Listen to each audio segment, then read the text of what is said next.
네, 안녕하세요. 스티비입니다. 정말 오랜만에 인사드리죠.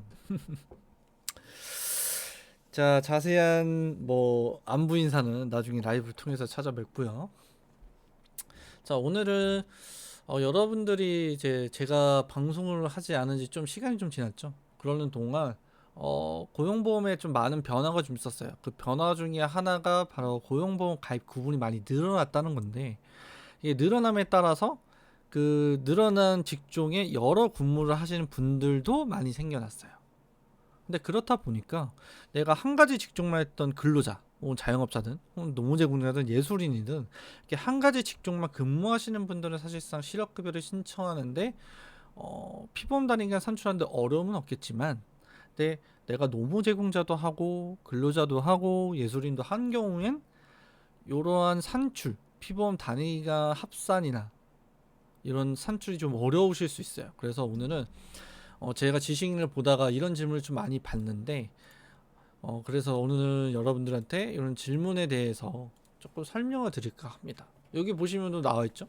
예술인 고용보험 질문하시는데 일용직도 하셨대요. 그래서 예술인과 일용직의 합산 관련해서 이런 질문들이 생각보다 좀 많더라고요. 그래서 오늘은 좀 요거에 대해서 좀 설명을 드릴 건데, 일단 구구절절 떠들기 전에 결론이 필요하신 분들을 위해서 일단 공식부터 내놓겠습니다. 자, 보시면 여기 공식 있죠. 그리고 밑에 X, Y, Z에 뭘 넣어야 되는지도 제가 적어놨어요. 요걸 대입만 하셔서 그 값이 그 값의 합이 1보다 크거나 작은지만 따지시면 됩니다. 이렇게 합산하셔서 내 피보험 단위 기간 충족하시는지 따지시면 돼요. 그러니까 요걸 이제 설명을 좀 드리면, 근로자로서 이제 실업급여를 신청하기 위해 필요한 일수는 180일입니다. 예술인 같은 경우는 9개월이죠. 그리고 노무제공자 같은 경우에는 마찬가지로 12개월입니다. 이 필요 조건을 다 분모로 내려요. 그래서 내가 근로한 일수에 대해서 충족 요건을 1로 본다면, 내가 근로자로 180일을 일했어요. 혹은 200일을 일했어요. 그럼 180일분의 200은 1보다 크죠. 그러면 충족 요건을 맞춘 겁니다. 반대로 예술인 같은 경우는 내가 5개월을 근로를 했어요. 그럼 9분의 5예요. 1보다 작습니다. 그러면 충족이 안 되는 거예요. 이런 식으로 식을 산출하기 위해서 충족 요건을 1로 맞춘 뒤에 내가 합산이 필요한 근로자로서의 근무 일수나 혹은 예술인으로서의 가입기간 개월수나 노무 제공자로서의 가입기간 개월수나 이렇게 합산을 넣고 대입을 해서 합산을 하시면 된다는 겁니다. 정말 간단하죠. 자, 예를 한번 들어볼게요. 내가 근로자로서 100일을 일하고 예술인으로서 4개월을 근로를 했을 때, 4개월을 계약을 했을 때, 고용보험 가입을 했을 때, 충족 여부를 따지고 보면 180일분의 100일은 9분의 5입니다. 9분의 4는 요 둘의 합은 9분의 9, 1이에요. 그렇기 때문에 1보다 크거나 같기 때문에 충족이 되는 겁니다. 그래서 이분은 신청할 수가 있는 거예요. 이런 식으로. 이게 뭐 예술인이 아니라 노무제공자일 수도 있겠죠. 그렇게 합산을 하시면 된다는 겁니다. 근데 이제 간혹가다 질문 중에 약간 그런 내용도 있어요. 뭐 예를 들어서 이렇게 뭐 0.67을 곱하면 된다?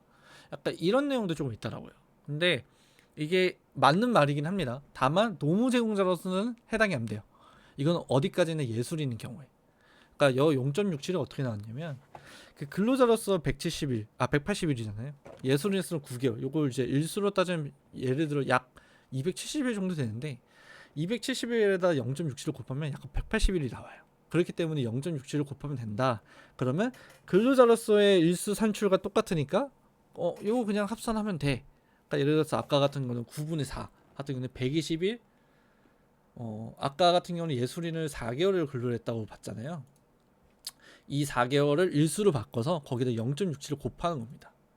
그러면 대략 120일 곱하기 0.67은 얼마죠? 모르겠는데 한 80일 정도 나올 거예요. 그래서 100 더하기 80은 180. 그래서 충족이 된다. 이런 식으로 계산을 한 건데, 사실 조금 헷갈리죠? 지금 그냥 말하는 것도 봐선.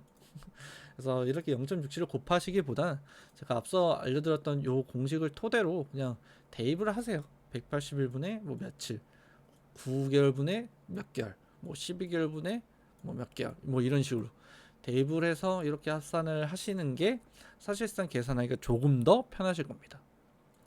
그리고 한 가지 더 말씀을 좀 드리면 그 계열수가 딱 떨어지지 않는 경우도 있을 거예요. 뭐 예를 들어서 뭐 3.5개월, 뭐 예를 들어서 뭐 내가 뭐 정확하게 4개월 채웠다면 모르겠지만 뭐 4개월 하고 뭐 15일 만에 퇴사를 했다든가 뭐 이런 경우가 발생하잖아요.